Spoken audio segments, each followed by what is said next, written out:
Magandang umaga mga boss, no? So, ang ginawa natin ngayong araw na ito ay nag-plumbing tayo, nag-set up tayo ng inasimbulan natin to. Ito. Okay. Ito yung kasagumi natin. Turo ko sa inyo kung paano ko siya kinabit. Yan. Gumamit ako ng Y na 4x2. Tapos, ang kanyang singawan ay dumiretso dito. Okay, punta sa labas. Ito yung sa drain natin sa tubig.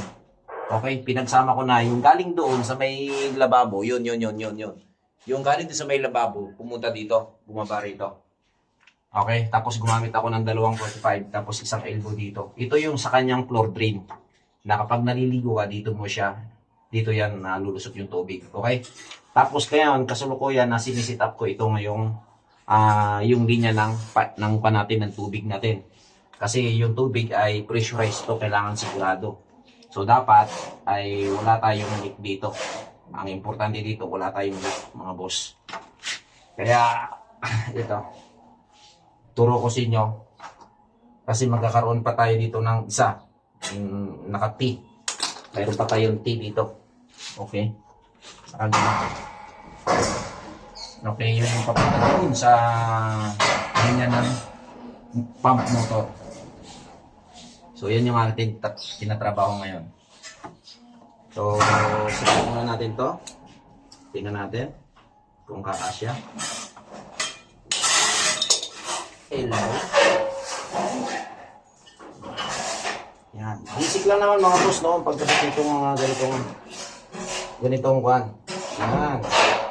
Okay, tapos maglalagay tayo ng T dito. Kasi may linya tayong papunta doon sa may motor. Papunta ng motor. Gagamit tayo ng isang larguhan na PVC diyan.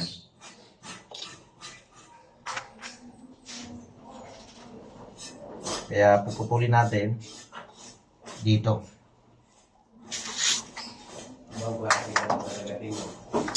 Pinapahanga mo na talaga ako. Dati di ka naman talaga ganyan. Okay. Papabilig mo na rin talaga ako. Tapos dito.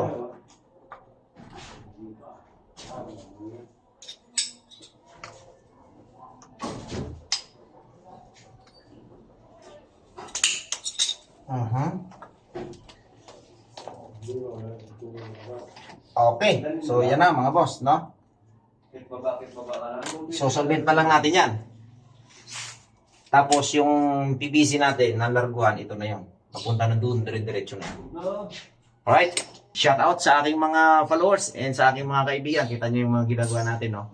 So, flexible tayo. Marunong tayo sa plumbing.